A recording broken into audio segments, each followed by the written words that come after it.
especially in a skills-based area like writing. You say, okay, I've learned that. Now what I need is to keep doing it so it gets easier and easier and more natural and more natural.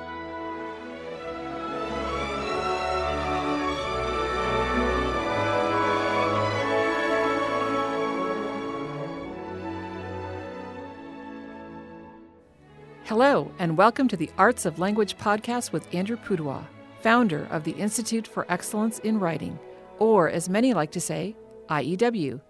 My name is Julie Walker, and I'm honored to serve Andrew and IEW as the Chief Marketing Officer. Our goal is to equip teachers and teaching parents with methods and materials which will aid them in training their students to become confident and competent communicators and thinkers.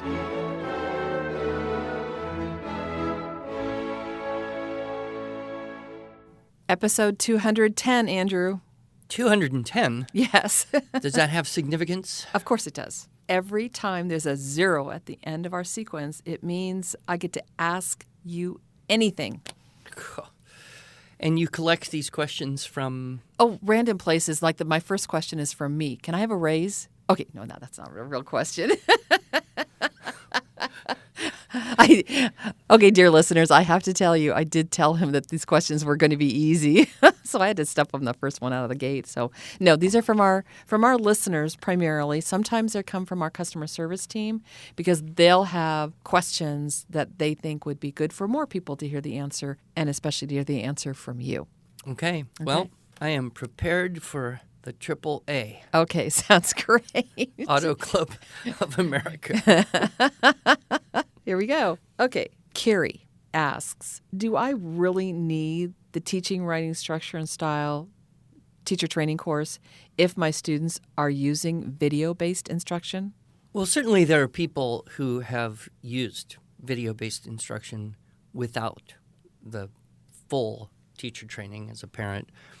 However, I think you're going to invest a certain amount of time and money in getting those materials for your children. And if you want to get the greatest value out of your investment, your participation, your fuller understanding can make a huge difference. Again and again, people have said to me, I really didn't want to do the whole teacher training course. It seemed like a lot of time, and I'm so busy, and I've got these little kids. But then, I did.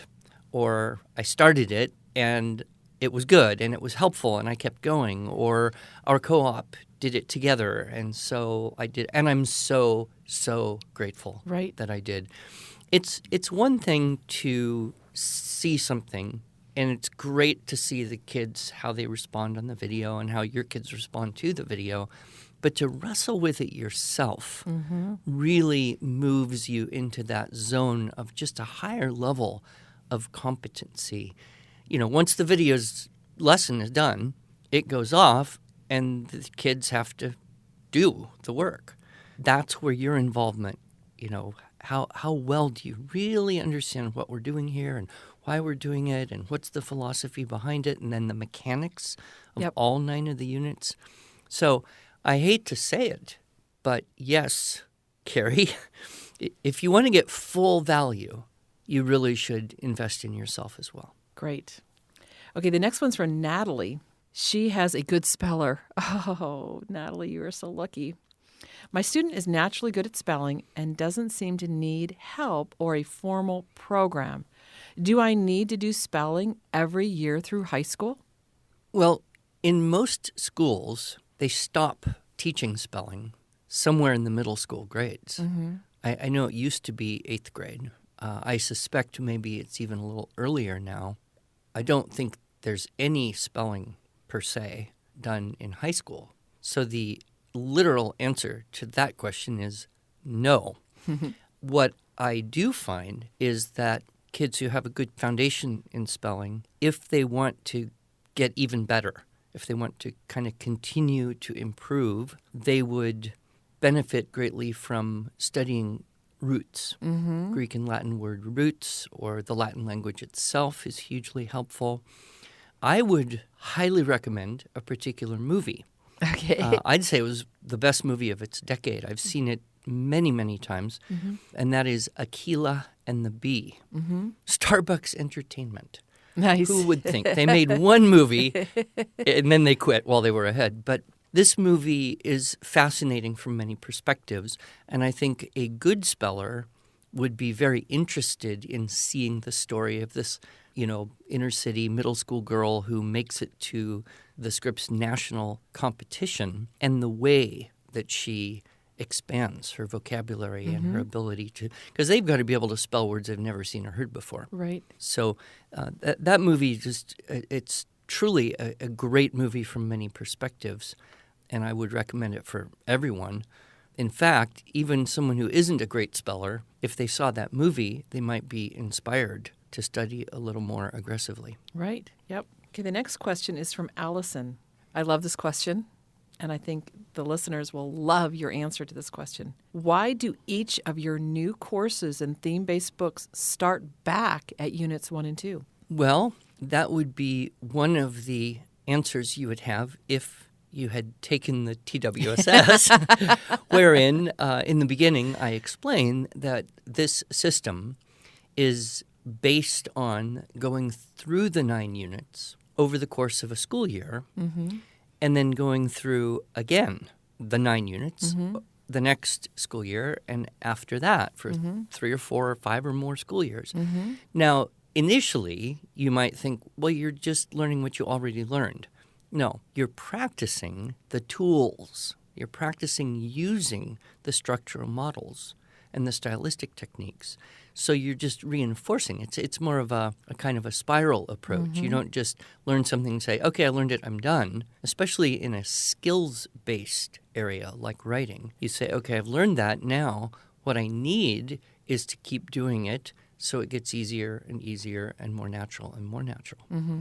Plus, I will admit that I have been surprised how much students will forget over the break between when you end in the spring or summer and begin in the fall. So the thing that's great about Webster's system is that you're using the same tools, but you can use different subject matter. Yep. So we have the theme-based writing lesson books that will go back, okay, let's refresh on how do you do a Unit 1-2 style keyword outline. But you don't camp there very long. You refresh. Okay, let's refresh on the story sequence chart. Okay, but these are different stories. So you're not writing the same thing. You're using the same models. You get to Unit 4. Okay, let's refresh on the topic clincher paragraph and the idea of summarizing. But it's different content that you're summarizing. And so you're going through the 9 units, and over the course of years, what I see is that students who do this really internalize very well this sense of structure. So much so that they could go out and teach the system to someone else. Right. Another thing that happens is, 3, 4, 5 years or whatever, and now they're ready to take, say, a class from, a college class in writing or a different online writing class. And when the teacher gives an assignment, they immediately have this resource of structural ideas that they can gather together and use, combination and permutation to accomplish the goal of someone else's assignment. Right, exactly. Usually better than anyone else in the room. Yes, and we hear stories like that Yeah. from college professors or from students who got feedback from a college professor saying, "Where did you learn to write? This Yeah. is such a great paper. Can I use it as a model?" Yes. Yeah, that's just wonderful. Great question. Okay, Amanda, she remembers when she was her son's age. Can you imagine that? When I was my son's age, I remember having to learn a bunch of different types of essays, persuasive, expository, narrative, etc. Are those all covered by IEW? Do they go by other names? Well, they do have other names. The list is not an absolute official one. Our little product, Portable Walls for the Essayist, lists some of those you just mentioned. But I've mostly had this discussion in schools. What I've noticed is if a student learns our system and then gets an assignment to do expository writing, which simply means tell or explain something, they do that well. or they get an assignment to analyze something, right? If they know how to write well, they do that well. It's not as though there's a super specific skill that you learn for one of those things. Some of it's a little bit like strategy, argumentative versus persuasive. We addressed that pretty clearly. I think we addressed that more clearly than anyone or anything I've seen. Yes. And it's a strategy idea. It's do you tell your position and then argue it by bringing in examples, evidence, and reasoning? That's argumentative. If you want to persuade, don't give away your position. Ask the question and then start to bring in the evidence that will move your reader in the direction you want them to go. Narrative writing, that's basically just telling a story. It can be your story. It could be some other story. So what I've kind of discovered is if you learn to write well and then someone tells you do this or that or this or that, you do it well. But I don't think there's a really specific or exclusive set of skills that applies to all those different essay genres. Right. Yep, good. Cassie asks, do I need to teach literature each year, and why or why not? It is kind of an assumption that we should all teach and learn literature. What is not clear to everyone is what's the best way to do that. Right. There are, of course, some publishers who put together anthologies and say, here's a great collection of, short stories, long stories, essays, and poetry for 7th grade. And so you should go through this textbook. And then they will often provide what may or may not be helpful, which would be questions for the student to answer about those things which they have read. So that's kind of the schoolish model, I would guess. I know other people who don't like those kinds of anthologies. They're all cooked up. They would rather try to get into good and great books and read classics and discuss them in a more Socratic type of style. And then there's probably, some what are in between. There are certainly publishers that will publish study guides. So here you can read Where the Red Fern Grows, and now you can have a study guide to doing that. And that may be helpful for some parents. I do feel that sometimes if you force kids to write about something, it can take some of the joy of just the reading and talking about it. And so that's why I always have erred on the side of not rushing in. As soon as a kid can read a book, make him write a book report. Right. As soon as a kid reads a classic, make him write an essay on it. Sometimes the effect of that is, well, if that's what's going to happen, I don't want to read anymore. Exactly, yep.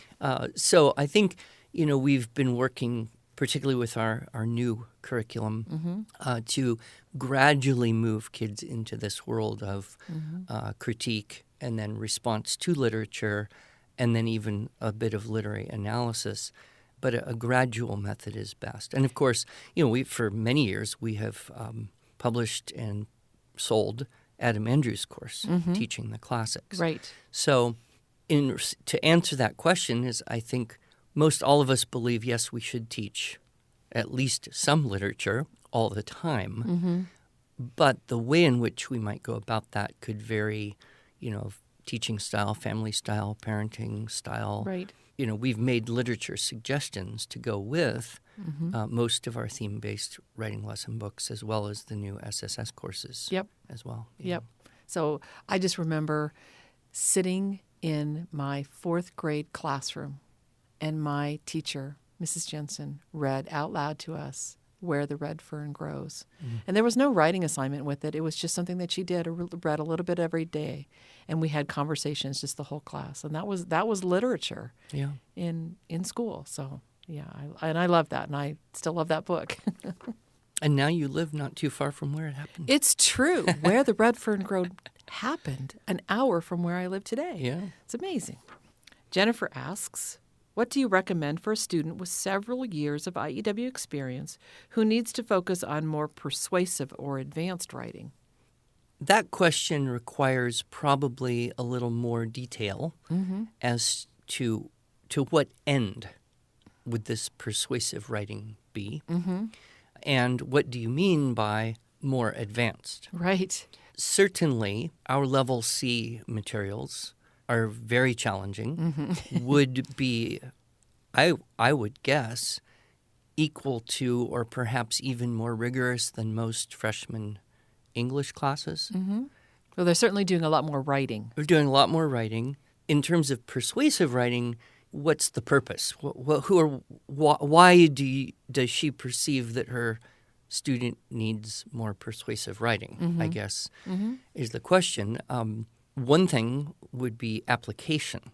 So in my talk on the Cultivating Language Arts Preschool through High School, I talk about how high school really is a time for integration.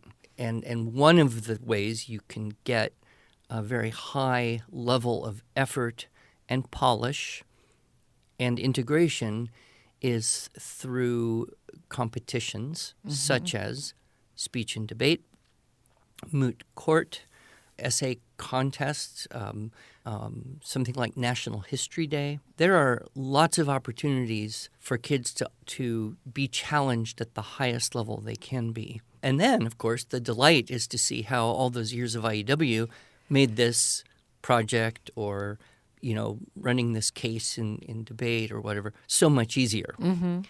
I often will encourage homeschooling parents or kids in a hybrid school too.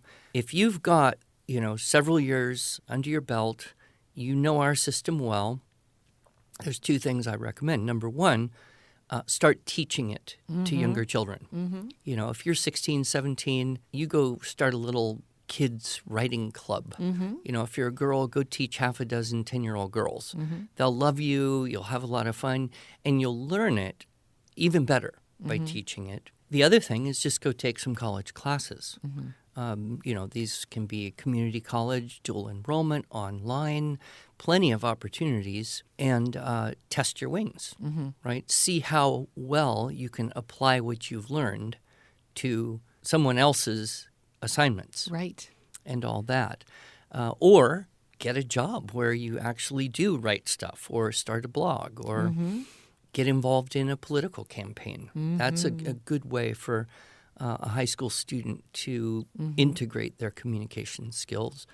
Starting a business, I think I also mention as one of those things that will require you to apply all the knowledge that you've got. So I think there is this kind of ideal that no one actually knows what it is, but everybody has a super fuzzy version of it in their brain called ready for college writing.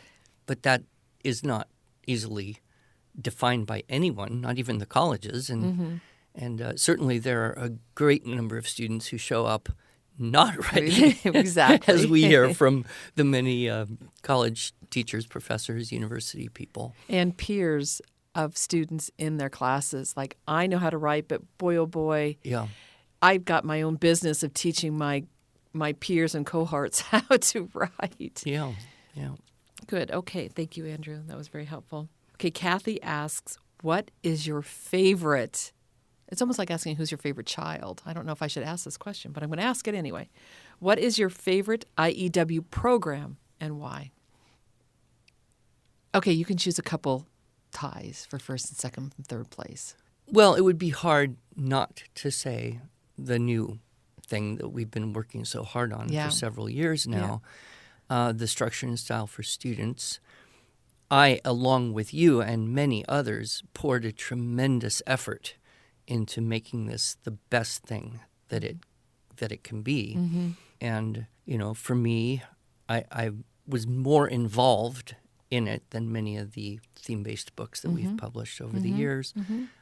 I certainly feel that in many ways my presentation, my interacting with the kids, my pacing is better just because I've been doing it so long. Right.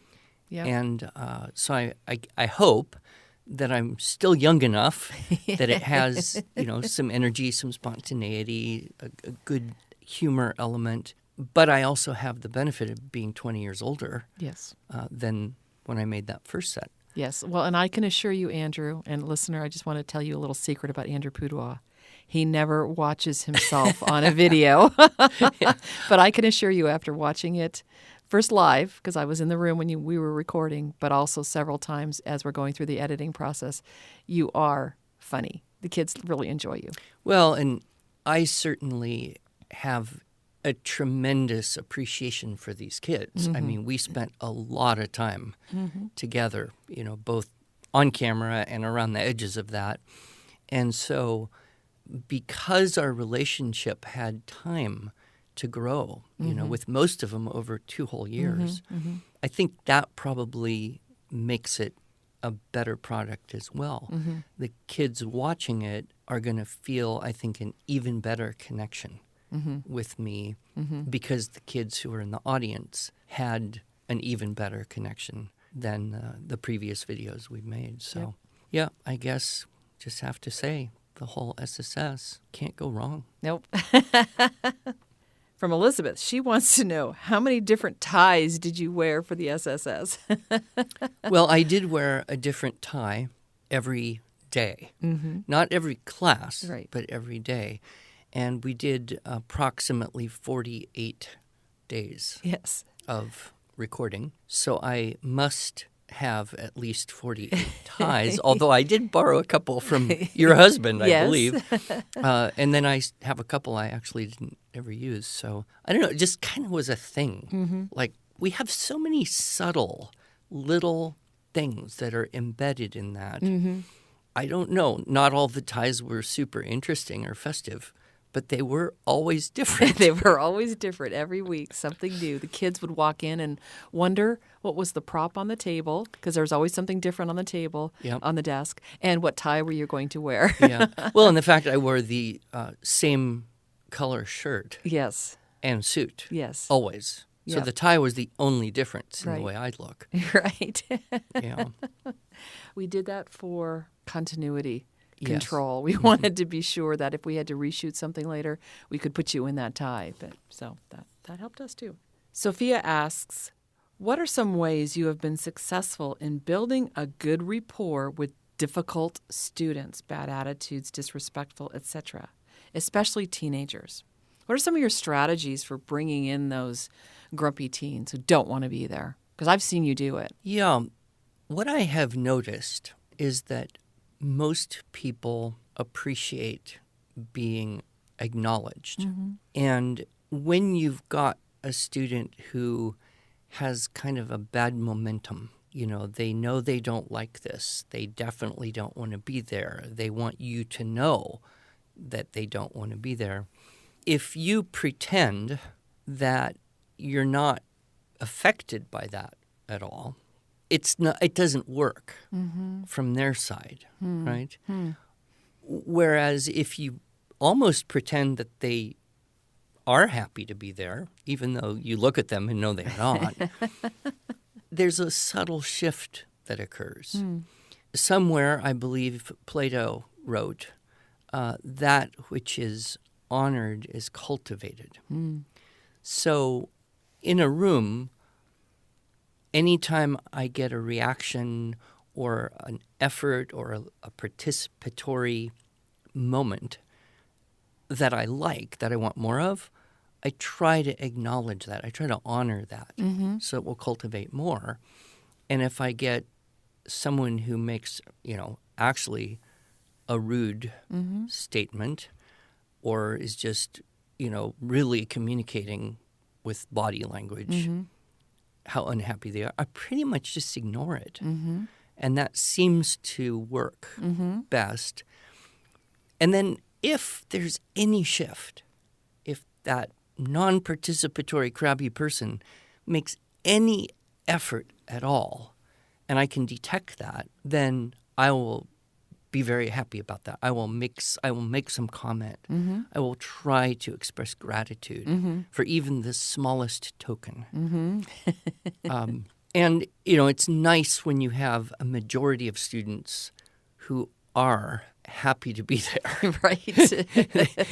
Then you're just working with a minority to, Right. The other thing I've noticed is most kids who have a bad attitude about it have that bad attitude because they have not experienced success. Right. So they're coming in with this momentum of bad experience, of failure, and they're just expecting more. With our system, it almost guarantees that you're going to have a better experience. Yes. Our method of starting with, the Unit 1-2 style keyword outline, and then retelling and word lists and checklists, just that, having the experience of having done something that was not awful can start to transform the attitude. And if we can keep that going long enough, I know kids for whom, writing was their most hated subject, and at the end of the school year, it was their favorite. Yep. That has happened. Yep. So Exactly. there's no magic pill, though. Nope. Good. Okay, last question. Do you have any former students of notable status? Is any of your former students doing something amazing for our country, for a business, anything like that? Well, I don't know all of the people who have It's true. done structure and style. Right. I know there are people now in their 30s who came to a class of mine once upon a time Right. or learned our program on video 16 years ago. Right. Probably the most notable would be the homeschool second generation. The mom who was a teenager in my class in 1999 who now has 4 kids and is homeschooling them. That's one notable thing. Of course, many of our employees here grew up, doing to some degree the structure and style program. Some of them I even met when they were very young. Yeah.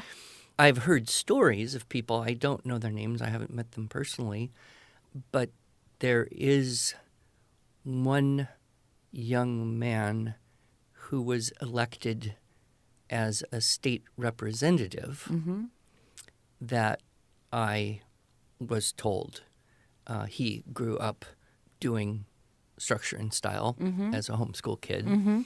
And I mean, famous names, I can't think of any in particular. Can you? Yeah, well, I don't know about any famous names. I am thinking about, you mentioned a senator, and there was a legislator, very young one in Oklahoma City that was taught IEW. Oh, yeah. I remember her too, yeah. But I do know that we have a blog series on Where Are They Now? Right. With lots of kids who basically we interviewed to say, where are you now that you're done with IEW? Or now that you're all grown up, maybe they're not done with IEW, and what are they doing? So that's a nice way to showcase some of their exploits, so to speak. So, well, thank you, Andrew. We had lots of great questions today. And listeners, please do continue to send us the questions. We love to answer them. I love to stump you sometimes. I must admit it. I'm sitting here holding the questions. He never gets to look at them ahead of time. And fortunately, we have a good podcast editor who takes good care of you, Andrew. But as always, thank you. I hope they were helpful.